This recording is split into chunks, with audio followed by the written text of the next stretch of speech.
My name is Paul Luna, and you're tuned into F&B Lunacy. I am here today with Chef Chad Clevenger. Chef, tell us about yourself. I am Chad Clevenger. I am an executive chef in Atlanta, Georgia. I've been cooking for, I don't know, a little over half my life, probably about 20-something years now. Primarily focus on like Mexican food, higher end Mexican food, and doing different regions, but primarily focused on modern Mexican. I've been in Atlanta for almost 10 years now. I came into the Atlanta market basically to open Alma Cocina, 4 fifth group restaurants, and now I'm on the second one up in Buckhead. We just opened up in February. We were open for about 6 weeks, and then boom, coronavirus. So that's where I'm at now, and we're back in action, and we're steadily increasing, and it is what it is at this point. Is there anything in particular that turns you on about food and cooking?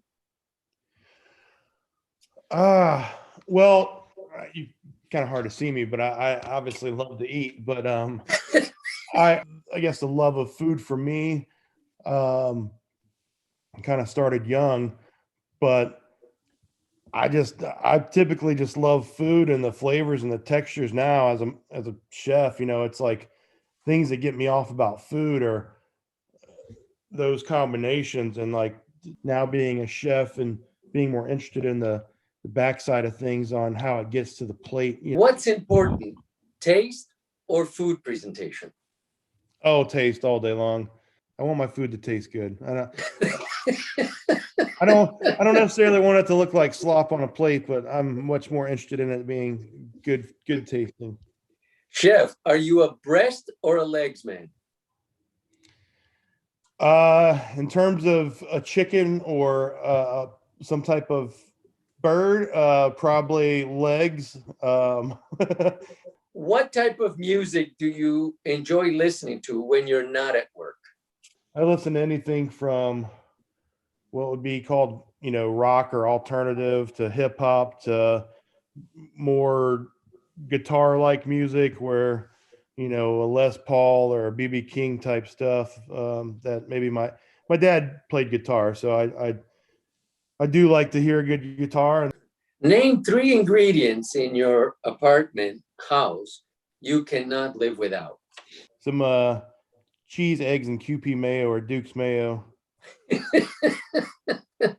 Do you cook much at home these days, Chef? Well, this past year, yeah, I've cooked a lot more at home just because I've had the time. We've kind of started this, I guess it's a neighborhood / outer neighborhood kind of culinary thing where every few weeks we reach out to the groups and tell them what we're going to make and see if they're interested in buying it. And I've kind of done that with her a lot. So yeah, I've made a lot of lasagna and enchilada pies and key lime pies with her this year. So, is there a name for the business chef service that you're providing or your wife is providing? Yeah, she calls it Clevenger Culinary Creations. Is there a food related product you eat that is embarrassing? Shit, probably too many. I love beef jerky. Back in the 90s, I don't know if you remember, Breyers had this ice cream thing called the Viennetta, where it was like ice cream and like crunchy chocolate ice cream as just layers, and it was a cake. And they just brought that back out. They had it in France years ago when I was there, but they brought it back out here in the States, and I've eaten a few of those recently. But what do you enjoy doing when you're not working? When all things are aligned, I do like to golf, but that has to mean the back's feeling good, the knees, the ankles, the whole 9 yards feeling good. All things are feeling good on the body. I like to play golf. Fill in the blank. Cooking is my passion. What's important in your life, chef? My wife first and foremost. Then after that, you know, my brother and family, and then you know, I've been with this restaurant group for almost 10 years now, and um, the restaurants I've opened, you know, they're very important to me. Is there anything that you would like to say to us that's meaningful to you? Ooh. I guess these days it's, you know, be kind, you know, we're all the same on the inside. Um, uh, it's kind of a cheesy thing to say, but do unto others, you know, as you'd like them to do unto you.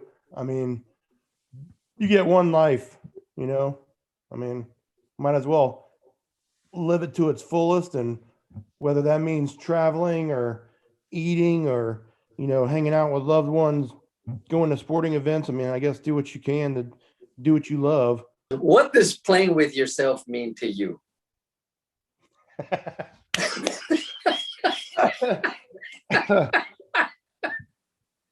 Oh man.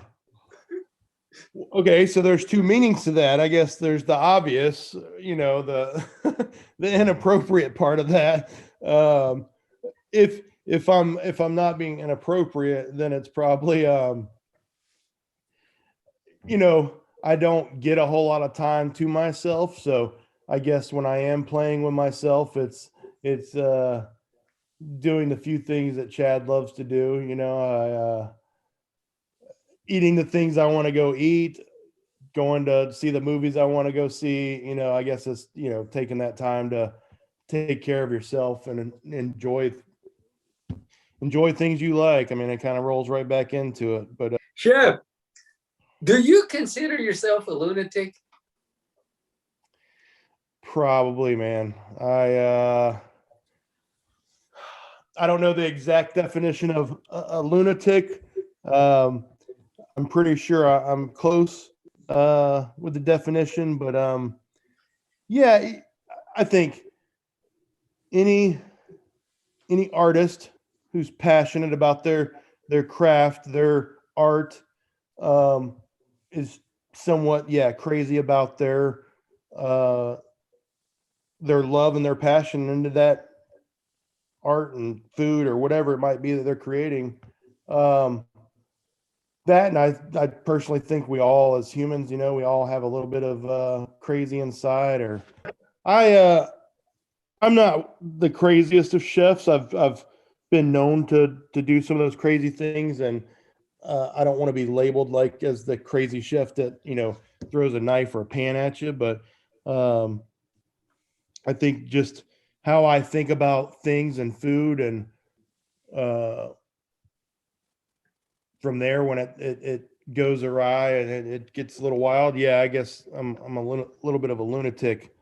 And my my my guys, you know, they'll tell you I'm the nicest chef they've ever worked with, but then when I flip that switch on them, then they'll say otherwise.